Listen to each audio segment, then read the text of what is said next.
Long ago, toys were mostly made out of wood and metal, as was much of everything else. With Leo Baekelin's invention of BAKELITE in 1907, widely considered the first synthetic plastic, synthetic polymers would slowly come to dominate the mass production process throughout the 20th century, as they were easy to work with, could have almost any properties, and were relatively cheap as dirt. By the latter half of the century, plastic dominated as the go-to material for many use cases, whether it was in the kitchen, in the stars, or in children's playthings.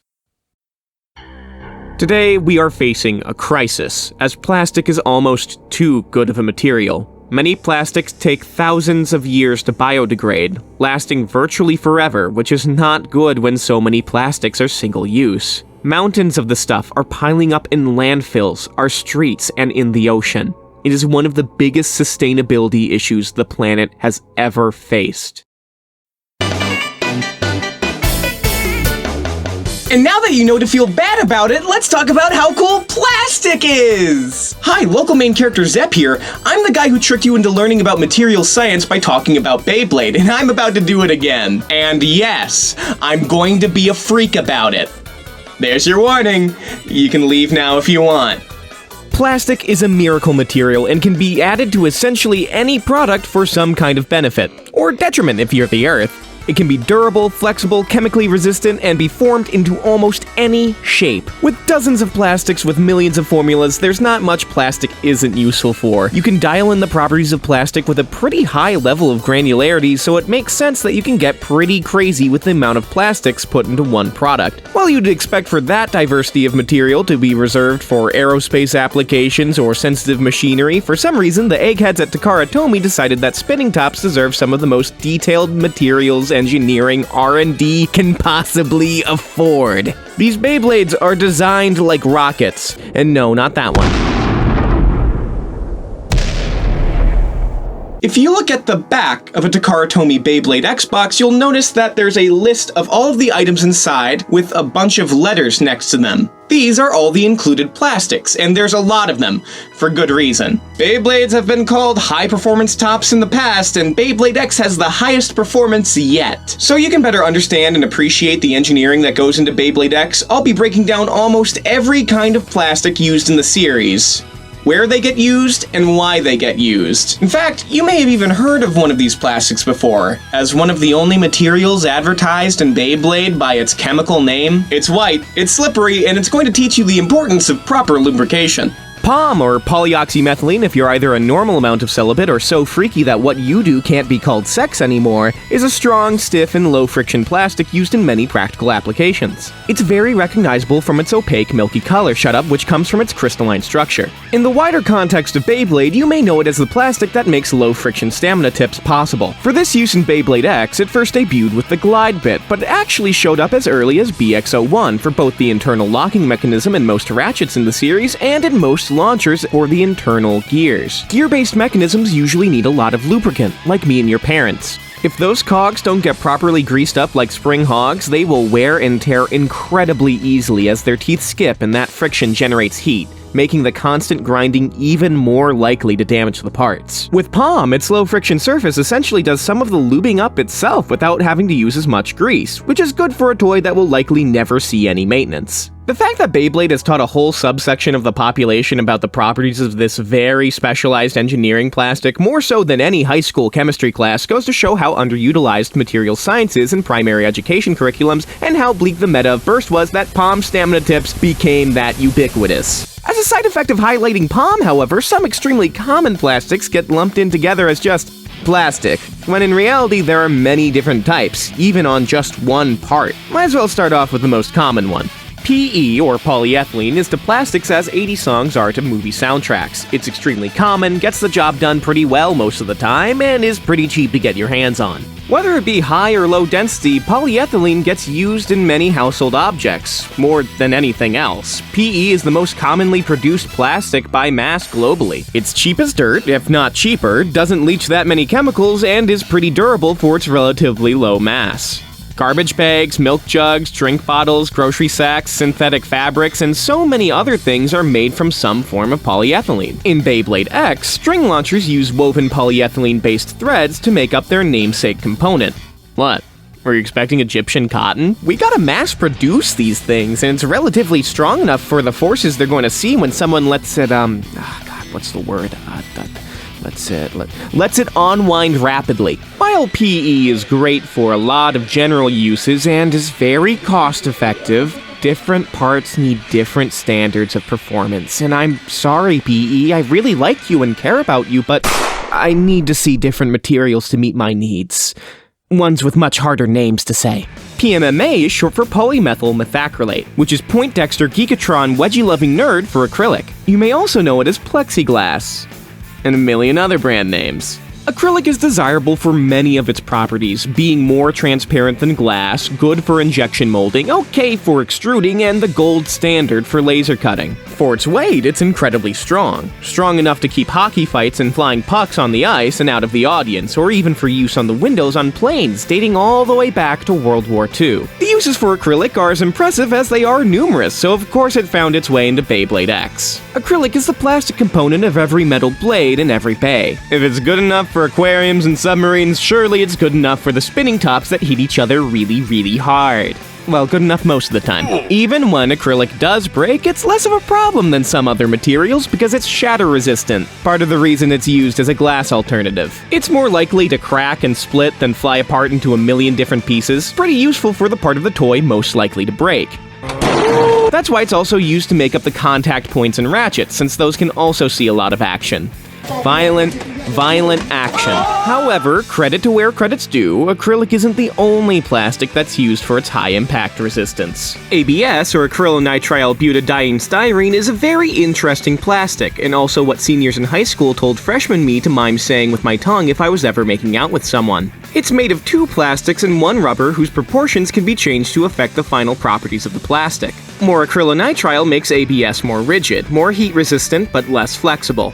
More butadiene, which is a synthetic rubber, makes ABS softer, more flexible, but less brittle. More styrene makes ABS marginally more rigid, but much less heat resistant. Also of note, styrene proportions usually make up about 50% of most ABS compositions. Any higher and the usefulness of the final product would be impacted. If we add methyl methacrylate, the monomer that makes up acrylic, ABS becomes methyl methacrylate acrylonitrile butadiene styrene, or MABS if you're at all sane. MABS gains the transparency of acrylic while maintaining the other properties ABS usually has. Although it must be said, MABS isn't as transparent as acrylic or as strong as normal ABS. Both MABS and normal ABS get used in the central hub that holds the internals for the ratchets in Beyblade X. The impact resistance and strength of ABS makes it useful to give support to the outer ring of the ratchet as well as keeping the internals safe. It's these properties that make it a go-to for a ton of different applications, like Lego bricks, protective headgear, and automotive bumpers. It's cheap to acquire, easy to work with, and comes in a variety of brilliant, vibrant colors, but it's not all that resistant to UV light, which makes it fade and weaken. The outer shell of Beyblade X's launchers also have ABS in them. They are pretty likely to be stepped on after all. ABS also sees use in another component, but not by itself. It needs a little extra pizzazz.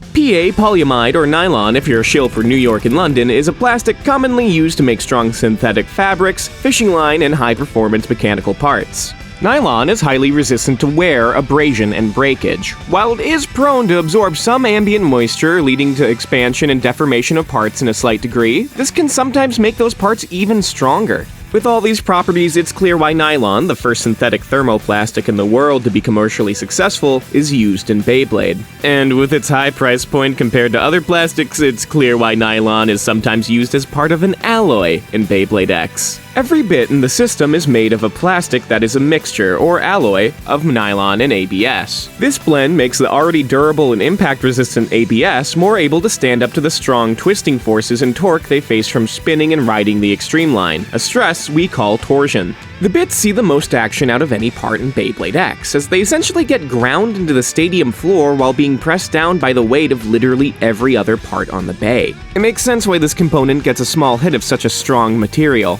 It also makes sense that this strong of a plastic is used to make winders, or ripcords for you folk who like to rip, let it. The winder launcher's gears would be liable to chew up on lubricated soft plastic, so using something that sees application in motor vehicles and spaceships isn't a half-bad selection. Nylon casings are often used to hold back springs that, if let go, would probably shoot at you with such a force that they would cut through your skin and make you bleed out and die. I'm sure your bones wouldn't have a good time either. With that in mind, nylon is also used in the prongs, as they have to hold and dismount a rapidly spinning metal object and not deform under the stress. However, there are parts in Beyblade X you do want to deform, at least a little bit, and preferably in an elastic manner. There are two main kinds of rubber in Beyblade X, neither of them really being rubber. Rubber, synthetic or natural, is not really suited for the injection molding processes used for manufacturing Beyblade parts. Even then, the different application of rubber parts in Beyblade call for different material properties, and therefore different materials. Here are some of the examples from Beyblade X. Debuting in Rubber Excel, TPR, or thermoplastic rubber, combines the synthetic rubber butadiene and the popular plastic styrene. Together they form SBS, or styrene butadiene styrene, a material known for its composite properties and the fact that Oda will answer questions about characters' penises in it. The styrene portion creates more rigid crystalline regions mimicking the properties of plastic, which is what allows TPR to be used in manufacturing processes like injection molding. The butadiene portion creates squishy amorphous regions that act more like rubber and can deform elastically as such. Amorphous meaning that the molecules have no ordered structure like crystals. TPR is used as a rubber substitute in items like shoe soles, making it a natural fit to be the rubber part of rubber bits and other tips and bottoms throughout Beyblade history. The exact softness of TPR can be impacted by the manufacturing processes used and the additives put into the mixture, like dyes, which is why different releases of rubber tips can feel like they behave and wear differently. The SBS formula of TPR is specifically called out on packaging for its use as the material for the rubber panels on launcher grips, showing the versatility this material can have. However, rubber parts that are meant to make contact with other bays need to be quite a bit tougher than what TPR allows, making plasticized PVC the clear substitute. Debuting as the rubber blades on Impact Drake, polyvinyl chloride is a plastic and not even remotely rubber in the usual sense. It's usually a polymer used in figurines, vinyl records, and clear bubble packaging or containers by heating up thin sheets of it and vacuum forming it to a mold. While PVC is often used for its relative durability and hardness, its properties can be changed. By using chemicals called plasticizers, PVC can be made softer or more flexible, similar to TPR. The difference being PVC's strength. Whether it's tensile strength, hardness, or simply not deforming when impacted, PVC generally scores much higher than TPR. It's why plasticized PVC is often used as the casing for cables and wires, and unplasticized PVC gets used for piping. It's a pretty strong material, generally speaking. At least pretty strong for its price point. PVC is the third most commonly produced plastic in the world, making sure you won't break the bank while trying to make something that doesn't break. With the rubber blades having to withstand impact from metal blades, it makes sense that you'd want something that'd be more up to the challenge than a material specifically used at one point for its ability to wear down. And with that, let's apply our new knowledge to the test. This test, to be exact. We've neglected to mention an important part of the whole Beyblade experience. The little tub they stab each other in. That's because we're going to sleuth it out with what we've learned. I'm going to list off properties of a component of a bay stadium, and you're going to have to think of what plastic you would use to make it. We'll do a test run with a part made out of a plastic we haven't talked about yet, but is very similar to one that we have already. To narrow down our parameters, we are going to only be talking about the standard Extreme Stadium. Not the Clash and Carry, not the Bucket Stadium, not the one with the motor, the standard Extreme Stadium. Luckily, most of the properties of this carry over to every other stadium, they just have some different parts. Now with that out of the way, let's begin. The stadium clips are small pieces of plastic that keep the cover and body of the base stadium in one piece during the fast-paced gameplay. These stadium clips don't need to be that strong, as the stadium itself is going to be taking the bulk of the stress imparted by the bay battle. That being said, we can cheap out on them. Out of the plastics that we've talked about, what do you think would be the best fit for the stadium clips? If you said PE or polyethylene, you'd be right on the money. It's strong enough for a low-stress job and is the most commonly produced plastic in the world, so it's pretty cheap. That being said, polyethylene wasn't used. It was actually PP, shut up, or polypropylene, the second most produced plastic in the world. Unlike PE, PP is still rigid, shut up, when it has a low density, so less can be used in each part while keeping its strength intact. Now for the real questions. We'll only do 2 to keep it quick. The cover and body of the base stadium are going to be taking heavy hits and a lot of sudden impacts, so it's going to have to be flexible and tough. To keep manufacturing easy and the final product cheaper, the base stadium has to be able to be formed through vacuum molding, where a thin piece of plastic is heated up and a vacuum slurps it to the shape of a mold. It's become the standard for base stadium manufacturing over injection molding for a reason. What plastic would work best here? The answer Takara Tomy went with is PVC. Not only can it be made into pretty durable, thin sheets and be heated up and vacuumed to a mold, it's able to flex and tank hits from flying bays without cracking. At least in theory. Alright, this one's for all the marbles. Take your pick of marble series, they're both functionally dead. The extreme line has to be made out of an extremely strong plastic that won't break from the high impact and rotational forces from a bay's extreme dash. What plastic is up to the job?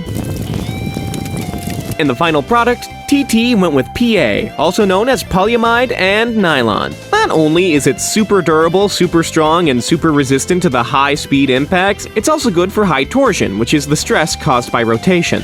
Congratulations! Consider your Polymers 101 training to be okay at best.